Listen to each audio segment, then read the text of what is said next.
guys, today is a Q&A day, so I'm going to be answering some of your questions. All the questions are coming from my last Ask Andrea YouTube video and Tumblr. And if you want to be in the next one, leave me a comment. The Lawn Gnome asks, how do you take your coffee and how did you come to the conclusion to your decision on how to take it? I take it any way it comes. With milk, with sugar, black, with pumpkin, caramel, vanilla. However you like it, I'm probably gonna like it. Most of the time I drink it just black just because calories and things, and I also really kind of need that kick in the morning. But probably my biggest guilty pleasure is the caramel brulee latte from Starbucks at Christmas time. It's amazing. Benjamin wants to know, have you experienced any reverse culture shock now that you're back in the US? Actually, yes. I think in a way, I'm not sure I'd call it reverse culture shock, but it's kind of weird. Not now because it's been a couple of months, but some things were really, really weird, such as hearing American accents. That sounds like a really weird thing to say because obviously I have not picked up a British accent even though I live there. But just not being the only one speaking like this kind of threw me off at first. I got so used to when I heard an American accent looking and thinking, I wonder where they're from, and sort of bonding with that stranger for half a second. But of course, now that I'm back in the US, mostly everybody sounds like this. Hero of Olympus asks, have you ever thought of going back to the UK and going to a more remote place? I did get to do some day trips and things to some smaller places in England, and I did get to see some of the small town culture as well.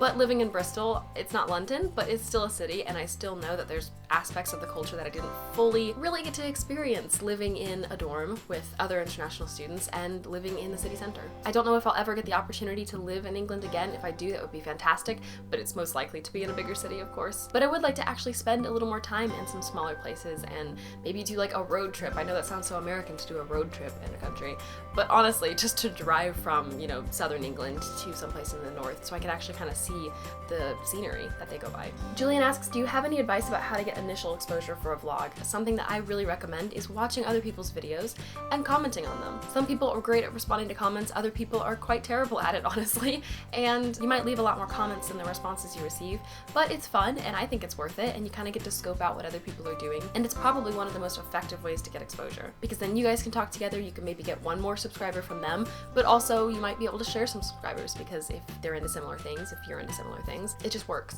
Also, Twitter is an invaluable tool when it comes to reaching out and finding other people who like things like you do. Just tweet people, just tweet other YouTubers. Zeri asks, who is your favorite villain in all of the fictional world?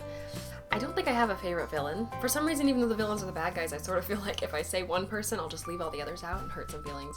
Maybe one that does stick out among the rest, though, is Bellatrix Lestrange. I've mentioned before that I dressed up as her for Halloween, and she is a really strange villain. Typically, I tend to like the villains who are a little more deep, who have something to them, and she's not at all. She's kind of just crazy. But I like her, even though she's absolutely despicable and horrible. There's something about that character that's just very entertaining on a really horrible level. Joshua Brady says, I know you posted ages ago about League of Legends. How was your experience with that? I stopped playing for a while, but actually as of the last week or two, I've played a little bit more. It's one of those things, if I get started, I know that I'll probably want to play 1 or 2 or 3 games, and it can be 20-30 minutes, but also sometimes the games can go on for quite a long time, and I have really, really tried to pace myself so I don't get lost and obsessed with video games again. But I've never actually really gotten that good at it. I just kind of enjoy playing it. Those are all the questions that I'm going to answer for now, but before I end this video, I just want to say, I have 5,000 subscribers? What? Like, what? How did that happen? Like, how did there become 5,000 of you guys? I have no idea where you guys all came from. Sometimes it kind of hits me because this feels very similar to when I started, just sitting in front of a camera, talking about things I like. But then when I actually look at the comments that I'm getting and talk to you guys on Twitter, it makes me realize that I have a lot of fantastic people following me and supporting me. And that's amazing. So if you like, leave me some comments below for my next Ask Andrea, and also tell me what's a video maybe that you want to see. I feel like we should all just go get ice cream or something, just celebrate this milestone. Thank you guys, all 5,000 of you, for subscribing and for watching, and I will see you in my next video.